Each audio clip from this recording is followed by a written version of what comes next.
श्री राधे राधे। भक्तों, संत की जो शक्ति होती है वो धन के अभिमानी नहीं समझ पाते, न सत्ता के अभिमानी समझ पाते। जिसके अंदर अहंकार नहीं होता है, जो प्रभु का भक्त होता है, जो दीन होता है, विनम्र होता है, वही समझ पाता है संत की शक्ति। और महान संत श्याम चरण दास जी महाराज, जो सुखदेव जी के शिष्य थे, उनकी शक्ति राजा लोग कहाँ समझ पाते थे जब तक सम्मुख चमत्कार प्रकट नहीं हो जाता था। मैं आपको नादिर शाह जो बादशाह था उसकी बात सुना रहा था कि उसने महाराज जी को जेल में डाल दिया था और महाराज जी अपनी शक्ति से प्रकट होकर के आश्रम में और जेल से अंतर्धान हो गए थे। दोबारा वो लाया, बहुत मोटा ताला डाला, बड़ा इंतजाम किया कि कोई निकल न जाए जेल से। और नादिर शाह नींद में गाफिल सो रहा था और जेल से अंतर्धान होकर जहां वो सो रहा था उसी जगह प्रकट हुए चरणदास जी महाराज और मारा है लात कस के उसको। और जब वो जगा तो डांट करके कहा, क्यों पड़ा सो रहा है, उठ करके रब को याद कर। ये घटना भक्तों लिखी है लीला सागर पुस्तक में। वहां इस प्रकार वर्णन उसका किया गया है। महाराज पहुंचे वहां समय जो आधी रात, नादिर शाह गाफिल सोता ताके मारी लात। मुख सो कही जाग क्या सोए, जन्म आदम नाहक क्यों खोए। करो याद उनकी जिन दीना, तो कारण रब सब कुछ कीना। भाव इसका यह था भक्तों कि लात मार करके कहा है नादिर शाह चरणदास जी महाराज ने, आधी रात को जब मारा लात उसके ऊपर जाकर और डांट करके कहा, मूर्ख, मनुष्य का जन्म मिला है भजन करने के लिए, सोने के लिए? अरे उठ और भजन कर, जिसने प्रभु ने तुझको ये जन्म दिया उस प्रभु का भजन कर। लात पड़ने पर नादिर शाह की समझ में आया कि महाराज एक बड़े औलिया हैं। अब उसके समझ में आई बात है, अभी तक नहीं समझ रहा था, क्योंकि वो तो समझ रहा था जेल में बंद है, हमारे अंतापुर में जहां मैं सो रहा हूं वहां तो आ ही नहीं सकता। वो वहीं पहुंच के लात मारा था। वो अब उनके चरणों में गिर करके बार बार क्षमा प्रार्थना करने लगा। महाराज ने क्षमा कर दिया। नादिर शाह ने 2500 मोहरें भेंट में उनके सामने रखी। मोहर सोने की होती है, अब जो होती इससे बड़ी उस समय होती थी। अब मेरा अनुमान है, पता नहीं सत्य है कि नहीं, 50,000 रुपए के आसपास एक मोहर होगी उस जमाने वाली। अब आप सोचिए 2500 मुहर, मतलब 2 मुहर तो हो गई 1 लाख की, तो 1,25,000 लाख कितने करोड़ हुए, आप गणित कर लीजिए। इतना नादिर शाह ने चरणदास जी के सम्मुख भेंट में रखा और कुछ जागीर भी देने को कहा। चरणदास जी महाराज तो महान पुरुष थे, त्यागी पुरुष, सिद्ध पुरुष। वो जब सब रख दिया तो उन्होंने कहा, मुझे नहीं चाहिए तेरी मोहरें और तेरी जागीर। उन्होंने फिर उससे वचन लिया नादिर शाह से कि आप किसी फकीर से अर्थात संत से करामात दिखाने को मत कहना, नहीं तो तेरा नाश हो जाएगा। नादिर शाह के लौट जाने के बाद बादशाह मोहम्मद शाह, उनकी बेगमें, शाहजादे और वजीर आज सब चरणदास जी के पास उनके आश्रम में आते रहे और भेंट आदि निवेदित करके उनके आशीर्वाद की प्रार्थना करते रहे। ये नादिर शाह तो भक्तों ईरान से आया था, आक्रमणकारी बादशाह था, मोहम्मद शाह को हरा भी दिया था, और ये भारत का बादशाह था मोहम्मद शाह। और ये वो तो इस तरह से चरण का आघात हुआ था चरणदास जी के द्वारा, तब वो शरणागत हुआ था। और भारत वाला ये बादशाह मोहम्मद शाह, ये तो पूरे सब खानदान सहित आता था चरणों में, और समझ गया था कि ये हमसे बहुत ऊपर है, आशीर्वाद की प्रार्थना करता रहता था। और मोहम्मद शाह के बाद उसका बेटा अहमद शाह दिल्ली की गद्दी पर बैठा, और उसके बाद संवत 1811 में आलमगीर द्वितीय दिल्ली का बादशाह हुआ, और उसने संवत 1814 में एक दिन अपने एक वजीर को भेजकर चरणदास जी से मिलने की इजाजत मांगी, पर उन्होंने इजाजत नहीं दी। भक्तों, उनका चरित्र जो गुरु भक्ति प्रकाश में लिखा है, वहां लिखा हुआ है कि वाका राज नहीं थिर होना। महाराज जी ने लिखा कि ये जो आया हुआ है मेरे पास आलमगीर द्वितीय, इसका राज्य स्थिर नहीं होगा। वाका राज नहीं थिर होना और सीता भी होए गौना, थोड़ी उम्र रही जगमाही, ताते मिलबे को चित नाही। मौत छुरी की ये मर गई है, बहुत दिना जीवन नहीं पाई है। महाराज सब भविष्य इनको दिखलाई पड़ता था पूरी दुनिया का। इन्होंने इसलिए बता दिया कि ये तो मौत की छुरी से मर जाएगा और थोड़े दिन में ही खत्म हो रहा है सब कुछ इसका, इससे मिलने का मेरा मन नहीं है। तो वजीर ने बादशाह को केवल मिलने की अस्वीकृत की सूचना दी और सब बातें छिपा ली। वजीर से तो महाराज जी ने सारी बात बताई, लेकिन वजीर ने सब बात नहीं बताया बादशाह को, केवल ये कह दिया कि मिलेंगे नहीं महाराज जी। और बादशाह बिना स्वीकृत के ही एक दिन उनके पास पहुंच गया। उन्होंने कुछ समय के वार्तालाप के बाद उसे विदा किया। 2 वर्ष बाद उसके वजीर के षड्यंत्र से उसकी हत्या हो गई, और आलमगीर ने इस भेंट में महाराज बहादुरपुर अलवर के पास खासल नामक गांव चरणदास जी के शिष्यों को दिया था। और आलमगीर द्वितीय की मृत्यु के पश्चात शाहजहां तृतीय सन 1759 में दिल्ली का बादशाह हुआ। उसने आलमगीर के सारे कुटुंब को कैद कर लिया, पर उसका बेटा अली गौहर जो उसका बेटा था, उस समय पटना में था। आलमगीर की विधवा बेगम ने अपने पुत्र की चिंता में एक कासिद के हाथ चरणदास जी के पास पत्र भेजा। उन्होंने उसी पत्र की पीठ पर उसके बेटे के बादशाह होने की भविष्यवाणी लिखकर भेज दी। और कुछ ही महीनों के बाद मराठों ने शाहजहां तृतीय को दिल्ली की गद्दी से उतारकर अली गौहर को शाह आलम द्वितीय के नाम से गद्दी पर बैठा दिया। बादशाह होने के बाद उसने सकुटुंब चरणदास जी के दर्शन किए और सहजोबाई तथा राम रूप जी के शिष्य सिद्धे राम जी को कई गांव भेंट में दिए।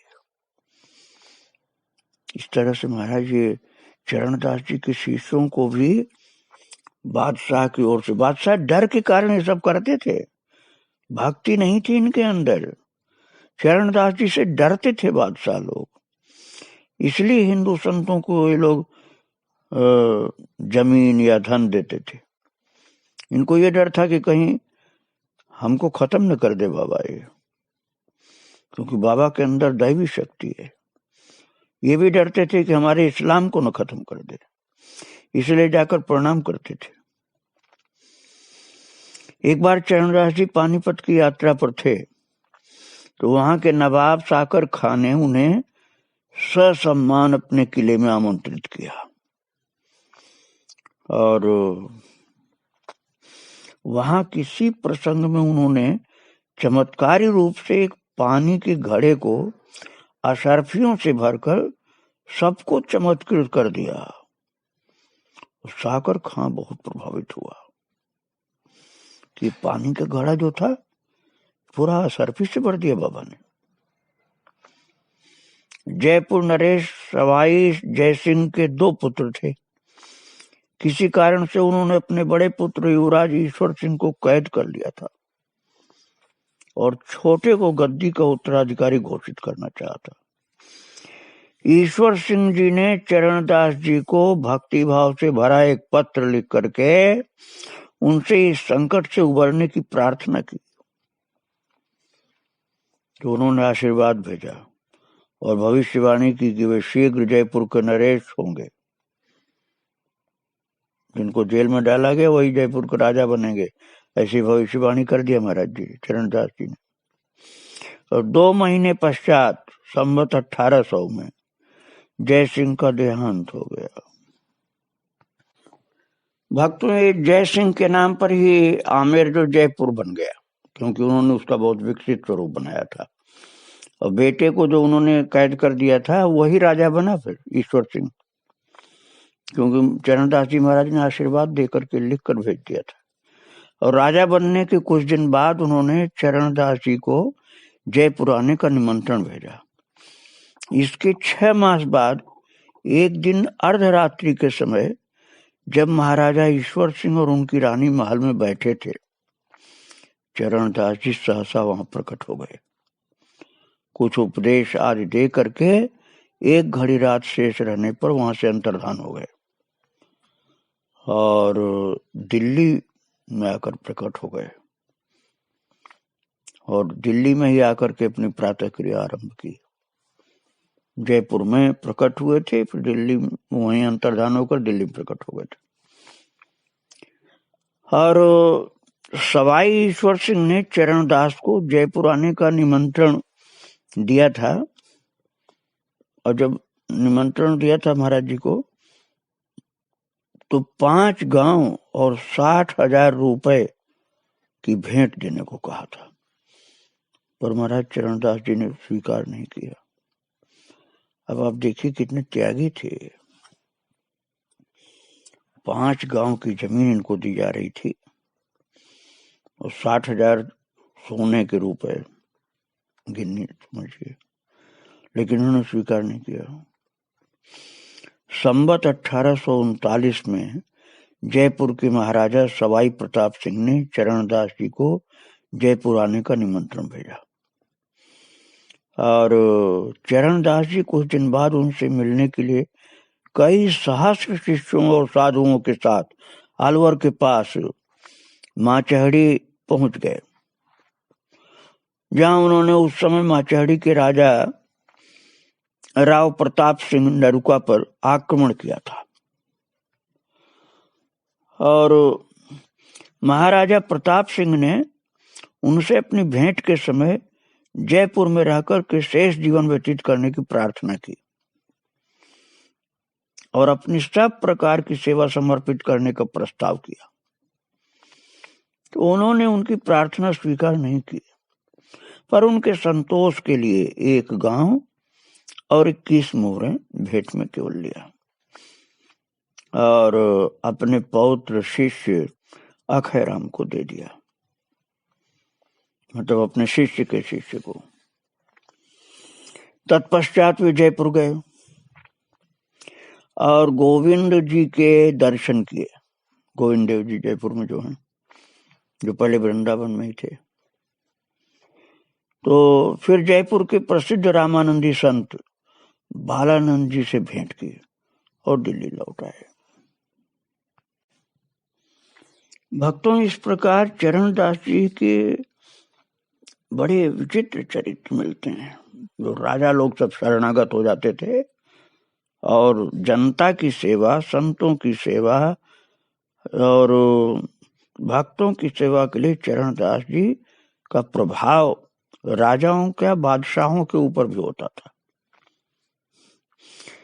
चरणदास जी महाराज फतेहपुरी में अपने आश्रम की स्थापना के समय से शेष जीवन तक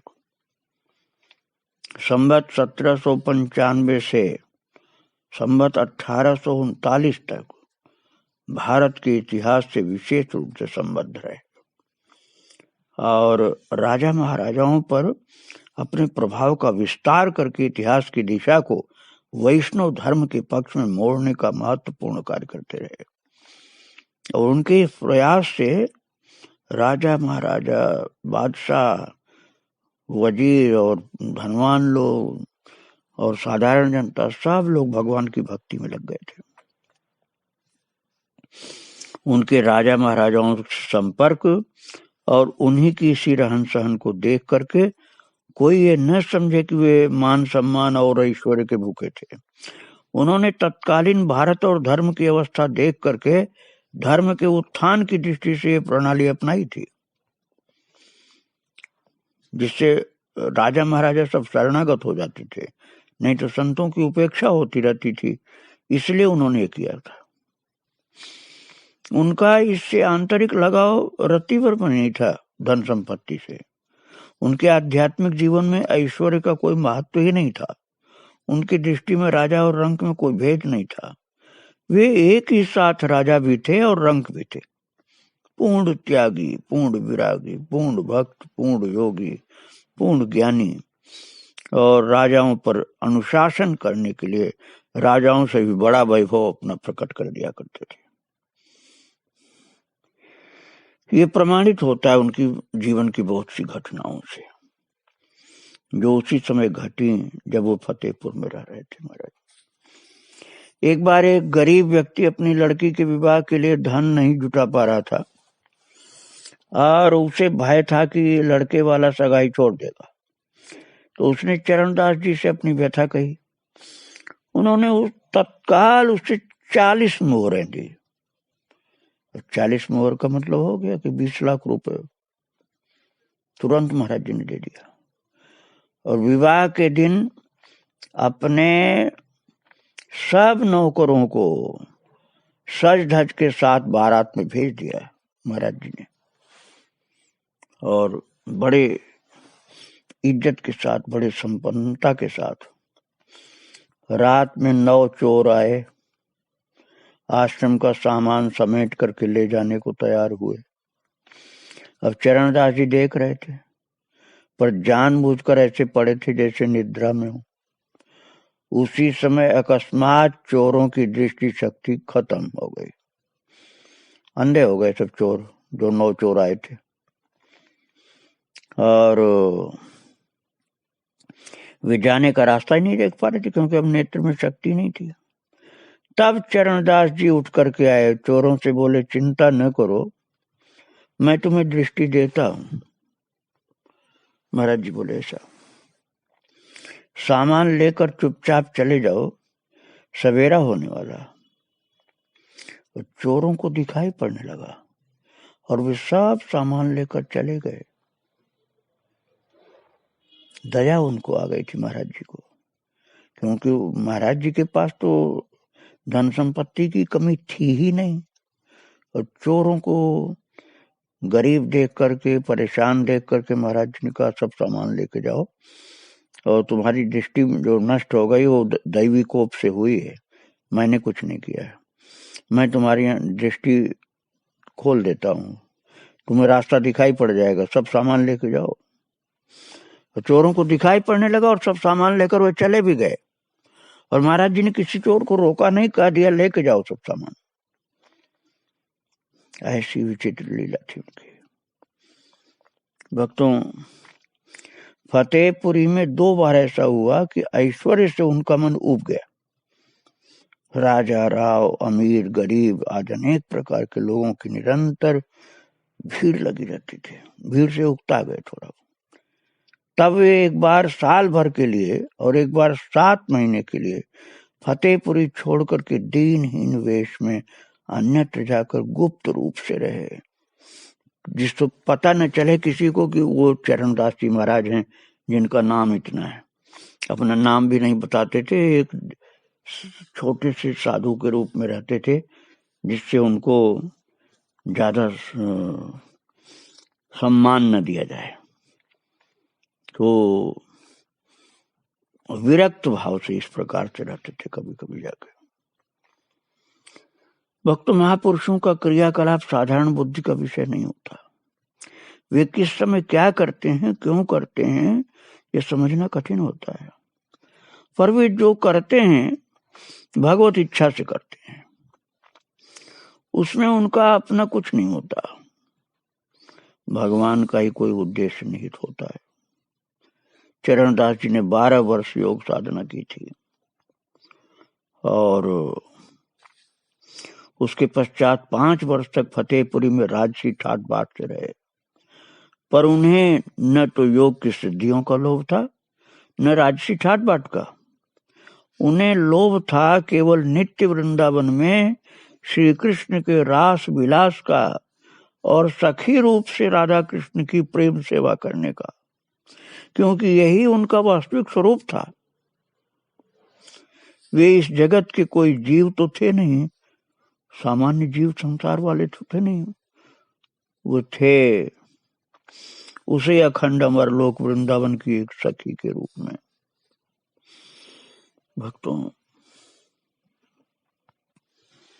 एक ग्रंथ है भक्ति रस मंजरी, उसमें महाराज जी के विषय में कहा गया है कि वे राम सखी जी